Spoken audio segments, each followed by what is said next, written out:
in Gaza, in Sudan, in Myanmar, and elsewhere around the world. Before we begin our discussions here this morning, I'd therefore like to ask all of you to rise for a moment of silence in the memory of the Paris civilians.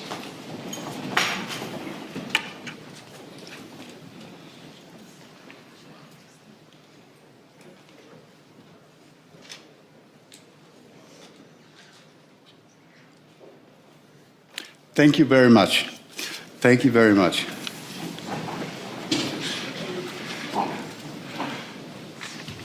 This is an important day two of our meeting. Today we will be discussing, among other things, of course, the continued discussion on how to end the Russian war in and on Ukraine. We'll be discussing the conflicts in the Middle East, the war in Sudan, situations in Belarus, in Venezuela, and in other places. We will address transnational challenges, and we will start this morning with the United States, followed by the Chinese perspective, and then we'll open up to the European Union and beyond. It is my particular honor and pleasure now to welcome the speaker who will represent the United States of America. Welcome, Secretary of State Marco Rubio. You have the floor.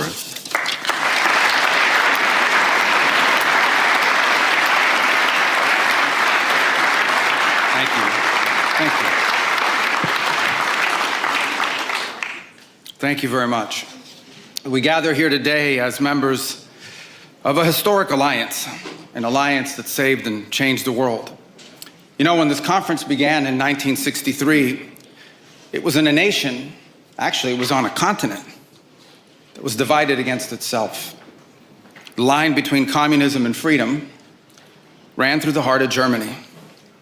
The first barbed fences of the Berlin Wall had gone up just 2 years prior.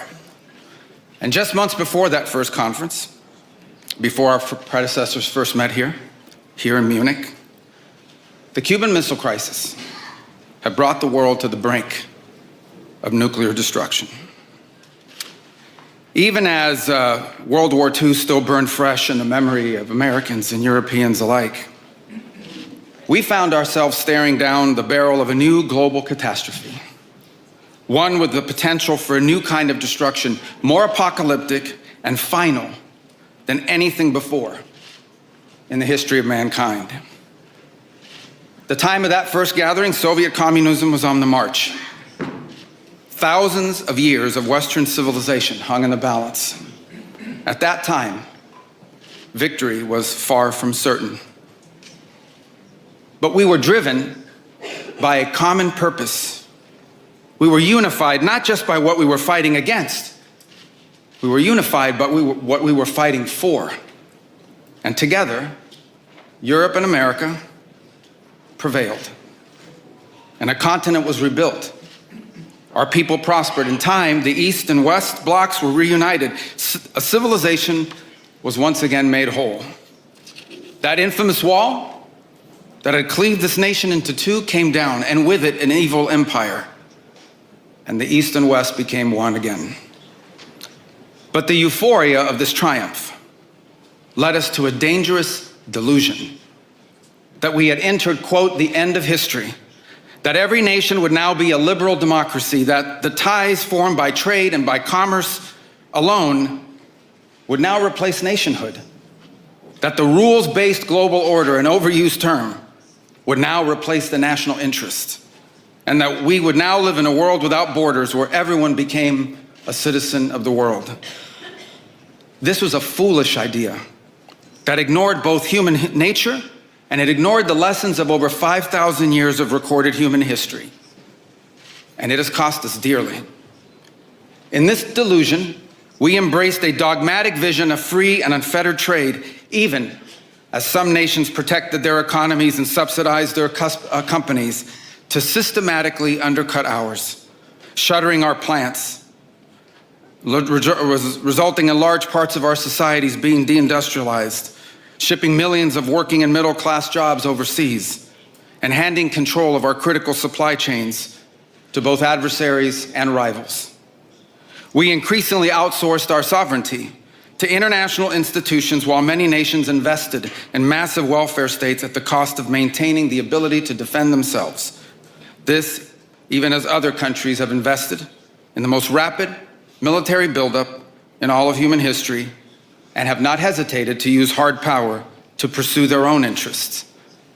To appease a climate cult, we have imposed energy policies on ourselves that are impoverishing our people, even as our competitors exploit oil and coal and natural gas and anything else, not just to power their economies, but to use as leverage against our own.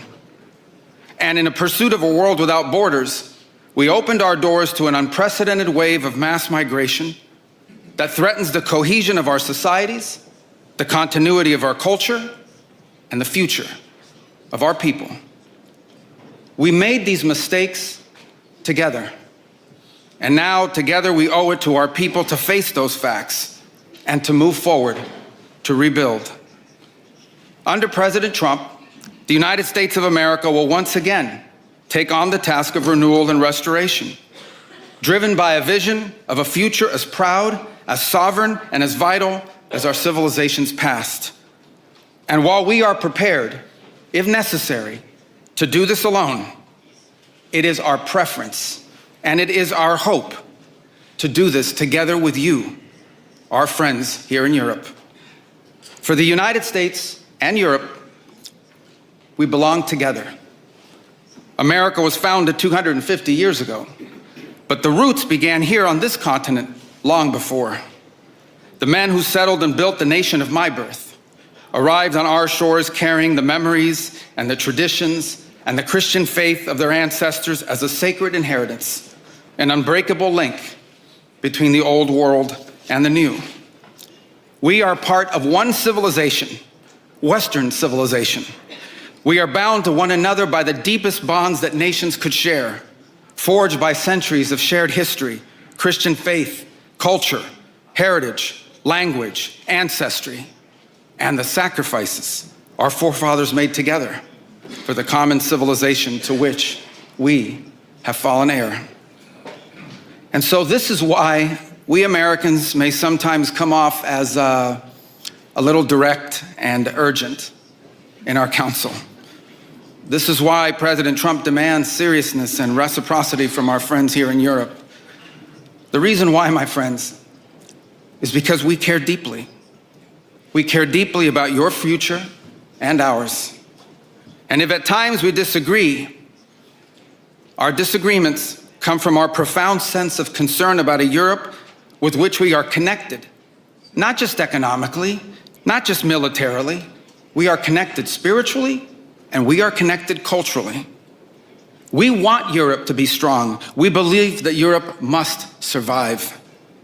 Because the two great wars of the last century serve for us as history's constant reminder that ultimately our destiny is and will always be intertwined with yours. Because we know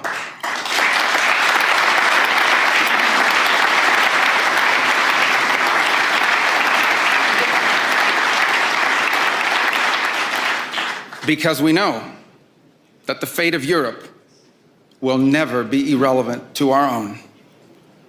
National security, which this conference is largely about, is not merely a series of technical questions. How much we spend on defense or where, how we deploy it, these are important questions, they are. But they are not the fundamental one. The fundamental question we must answer at the outset is, what exactly are we defending? Because armies do not fight for abstractions. Armies fight for a people. Armies fight for a nation. Armies fight for a way of life.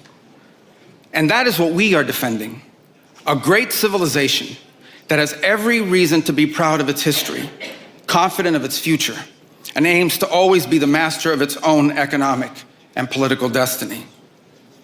It was here, in Europe, where the ideas that planted the seeds of liberty that changed the world were born. It was here in Europe which gave the world the rule of law, the universities, and the scientific revolution. It was this continent that produced the genius of Mozart and Beethoven, of Dante and Shakespeare, of Michelangelo and Da Vinci, of the Beatles and the Rolling Stones. And this is the place where the vaulted ceilings of the Sistine Chapel and the towering spires of the great cathedral in Cologne, they testify not just to the greatness of our past or to a faith in God that inspired these marvels. They foreshadow the wonders that await us in our future. But only if we are unapologetic in our heritage and proud of this common inheritance can we together begin the work of envisioning and shaping our economic and our political future. Deindustrialization was not inevitable. It was a conscious policy choice, a decades-long economic undertaking that stripped our nations of their wealth, of their productive capacity, and of their independence. And the loss of our supply chain sovereignty was not a function of a prosperous and healthy system of global trade. It was foolish. It was a foolish but voluntary transformation of our economy that left us dependent on others for our needs and dangerously vulnerable to crisis. Mass migration isn't some fringe concern of little consequence. It was and continues to be a crisis which is transforming and destabilizing societies all across the West. Together, we can reindustrialize our economies and rebuild our capacity to defend our people. But the work of this new alliance should not be focused just on military cooperation and reclaiming the industries of the past. It should also be focused on together advancing our mutual interests in new frontiers, unshackling our ingenuity, our creativity, and the dynamic spirit to build a new Western century. Commercial space travel and cutting-edge artificial intelligence, industrial automation and flex manufacturing, creating a Western supply chain for critical minerals not vulnerable to extortion from other powers, and a unified effort to compete for market share in the economies of the global South. Together, we can not only take back control of our own industries and supply chains, we can prosper in the areas that will define the 21st century.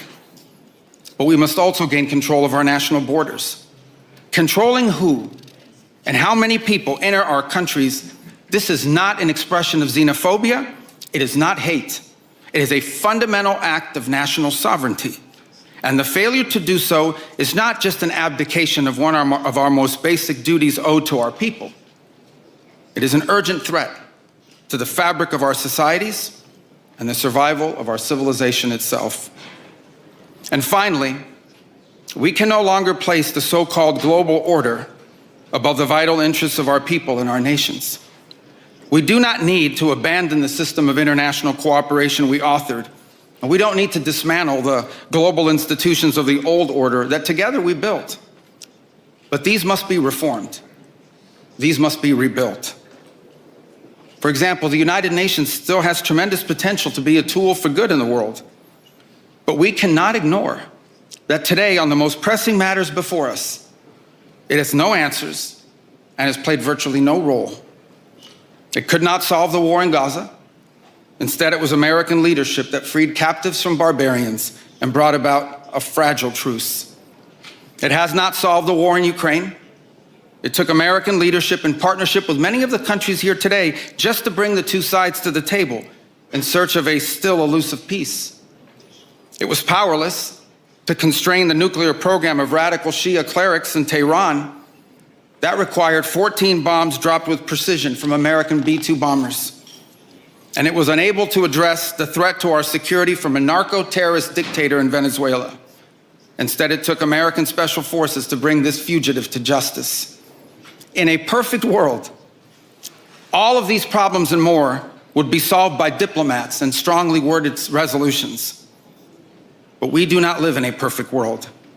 And we cannot continue to allow those who blatantly and openly threaten our citizens and endanger our global stability to shield themselves behind abstractions of international law which they themselves routinely violate. This is the path that President Trump and the United States has embarked upon. It is the path we ask you here in Europe to join us on. It is a path we have walked together before and hope to walk together again. For 5 centuries, before the end of the Second World War, the West had been expanding. Its missionaries, its pilgrims, its soldiers, its explorers pouring out from its shores to cross oceans, settle new continents, build vast empires extending out across the globe. But in 1945, for the first time since the age of Columbus, it was contracting. Europe was in ruins. Half of it lived behind an iron curtain, and the rest looked like it would soon follow.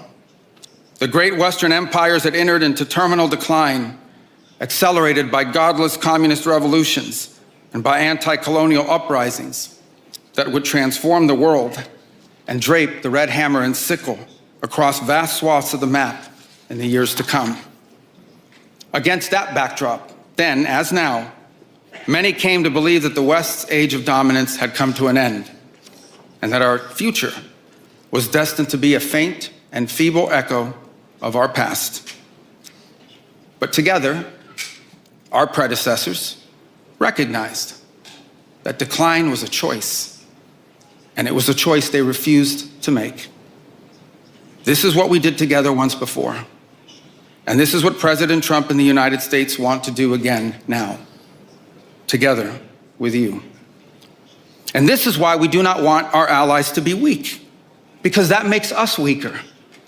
We want allies who can defend themselves so that no adversary will ever be tempted to test our collective strength. This is why we do not want our allies to be shackled by guilt and shame. We want allies who are proud of their culture and of their heritage, who understand that we are heirs to the same great and noble civilization, and who together with us are willing and able to defend it. And this is why we do not want allies to rationalize the broken status quo rather than reckon with what is necessary to fix it. For we in America have no interest in being polite and orderly caretakers of the West's managed decline. We do not seek to separate, but to revitalize an old friendship and renew the greatest civilization in human history. What we want is a reinvigorated alliance that recognizes that what has ailed our societies is not just a set of bad policies, but a malaise of hopelessness and complacency. An alliance is the alliance that we want is one that is not paralyzed into inaction by fear. Fear of climate change, fear of war, fear of technology. Instead, we want an alliance that boldly races into the future. And the only fear we have is the fear of the shame of not leaving our nations prouder, stronger, and wealthier for our children. An alliance ready to defend our people, to safeguard our interests, and to preserve the freedom of action that allows us to shape our own destiny. Not one that exists to operate a global welfare state and atone for the purported sins of past generations. An alliance that does not allow its power to be outsourced, constrained, or subordinated to systems beyond its control. One that does not depend on others for the critical necessities of its national life. And one that does not maintain the polite pretense that our way of life is just one among many, and that asks for permission before it acts. And above all, an alliance based on the recognition that we, the West, have inherited together. What we have inherited together is something that is unique and distinctive and irreplaceable, because this, after all, is the very foundation of the transatlantic bond. Acting together in this way, we will not just help recover a sane foreign policy, it will restore to us a clear sense of ourselves. It will restore a place in the world.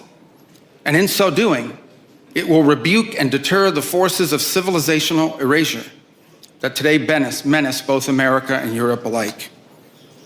So in a time of headlines heralding the end of the transatlantic era, let it be known and clear to all that this is neither our goal nor our wish. Because for us Americans, our home may be in the Western Hemisphere, but we will always be a child of Europe.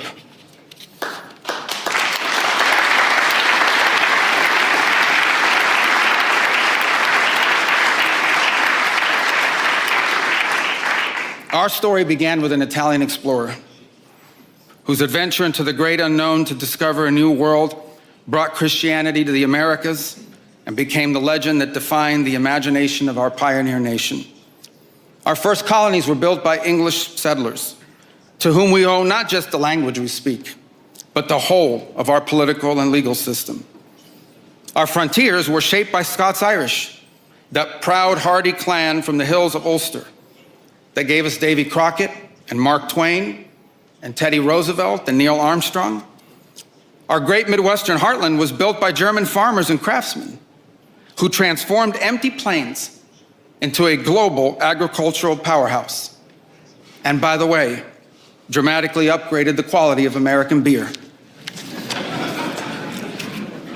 Our expansion into the interior followed the footsteps of French fur traders and explorers whose names, by the way, still adorn the street signs and town names all across the Mississippi Valley. Our horses, our ranches, our rodeos, the entire romance of the cowboy archetype that became synonymous with the American West. These were born in Spain. And our largest and most iconic city was named New Amsterdam before it was named New York. And you know that in the year that my country was founded, Lorenzo and Catalina Giraldi lived in Casal Monferrato in the Kingdom of Piedmont, Sardinia. And Jose and Manuela Reina lived in Sevilla, Spain. I don't know what, if anything, they knew about the 13 colonies which had gained their independence from the British Empire. But here's what I'm certain of. They could have never imagined that 250 years later, one of their direct descendants would be back here today on this continent as the chief diplomat of that infant nation. And yet here I am, reminded by my own story that both our histories and our fates will always be linked. Together, we rebuilt a shattered continent in the wake of 2 devastating world wars. When we found ourselves divided once again by the Iron Curtain, the Free West linked arms with the courageous dissidents struggling against tyranny in the East to defeat Soviet communism. We have fought against each other, then reconciled, then fought, then reconciled again. And we have bled and died side by side on battlefields from Kapyong to Kandahar. And I'm here today to leave it clear that America is charting the path for a new century of prosperity, and that once again, we want to do it together with you, our cherished allies and our oldest friends.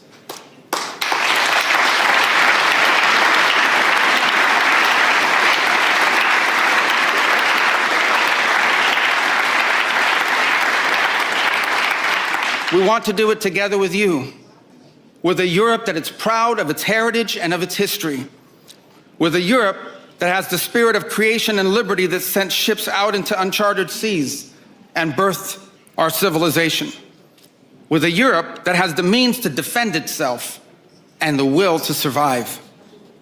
We should be proud of what we achieved together in the last century, but now we must confront and embrace the opportunities of a new one. Because yesterday is over. The future is inevitable. And our destiny together awaits. Thank you.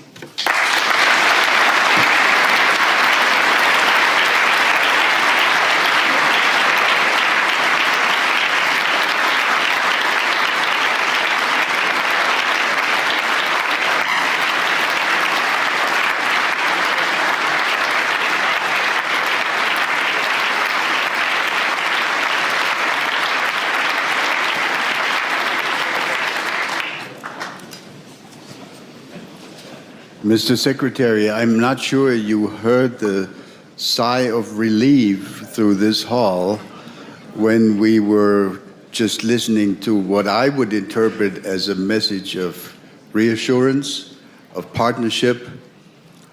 You spoke of intertwined relations between the United States and Europe. Reminds me of statements made decades ago by your predecessors when the discussion was, is actually America a European power? Is America a power in Europe? Thank you for offering this message of reassurance about our partnership. This is actually not the first time that Marco Rubio is here at the Munich Security Conference. He's been here before, a couple of times, but it's the first time he has been, and he is the speaker as Secretary of State. So thank you again. We have only a couple of minutes now for just a few questions. And if I may, we collected questions from the audience. One of the sort of key issues here yesterday, today, is of course, continues to be the question of how to deal with the war in Ukraine. Many of us in the discussions of the last day, last 24 hours, have voiced their impression that the Russians, let me put it colloquially, the Russians are playing for time. They're not really interested in a meaningful settlement. There is no indication that they're willing to compromise on any of their maximalist objectives. Offer to us, if you could, your assessment of where we are and where you think we can go. Well, I think where we are at this point is that the issues at play that have to be, here's the good news. The good news is that the issues that need to be confronted to end this war have been narrowed. That's the good news. The bad news is they've been narrowed to the hardest questions to answer, and work remains to be done in that front. I hear your point about, well, the answer is we don't know. We don't know if the Russians are serious about ending the war. They say they are, and under what terms they were willing to do it, and whether we can find terms that are acceptable to Ukraine upon that Russia will always agree to. But we're going to continue to test it. In the meantime, everything else continues to happen. The United States has imposed additional sanctions on Russia's oil. In our conversations with India, we've gotten their commitment to stop buying additional Russian oil.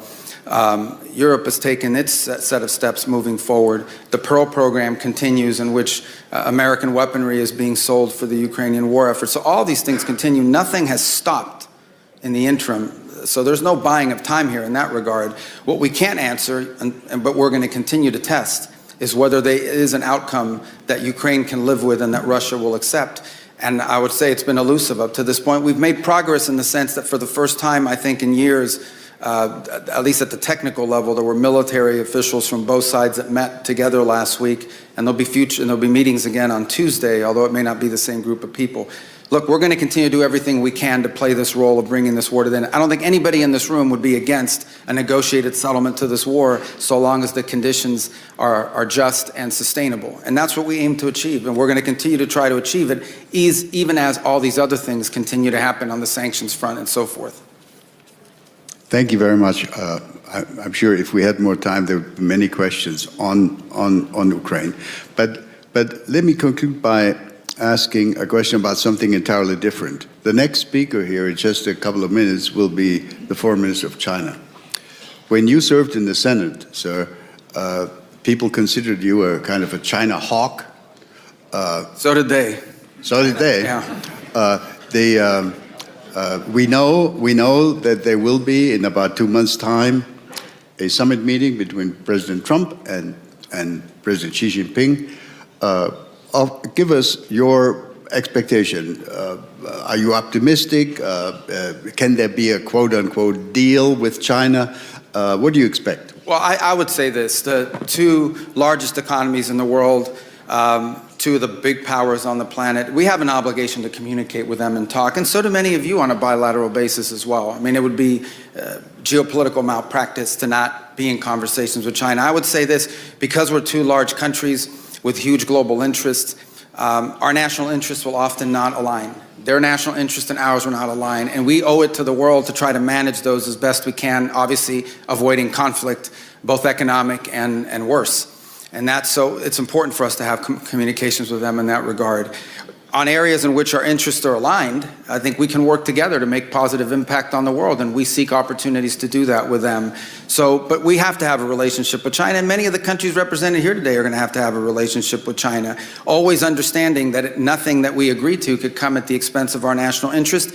And frankly, we expect China to act in their national interest, as we expect every nation state to act in their national interest. And the goal of diplomacy is to try to navigate those times in which our national interests come into conflict with one another, always hoping to do it peacefully. I think we also have a special obligation because whatever happens between the U.S. and China on trade has a global implication. So there are long-term challenges that we face that we're going to have to confront that are going to be irritants in our relationship with China. That's not just true for the United States, that's true for the broader West. But I do think we need to try to manage those the best we can to avoid, unnecessary friction if it's possible. But no one is under any illusions. There are some fundamental challenges between our countries and between the West and China that will continue for the foreseeable future for a variety of reasons. And it's some of the things we hope to work together with you on. Thank you very much, Mr. Secretary. We've run out of time. I'm sorry that I can't take questions from all those who wanted to ask questions.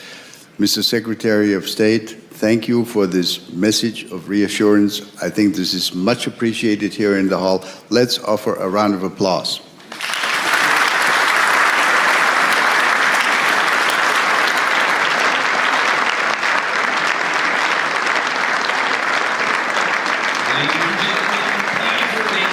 Ladies and gentlemen, I kindly ask you to remain seated in the main conference hall. Ladies and gentlemen, please remain seated. The program will continue momentarily.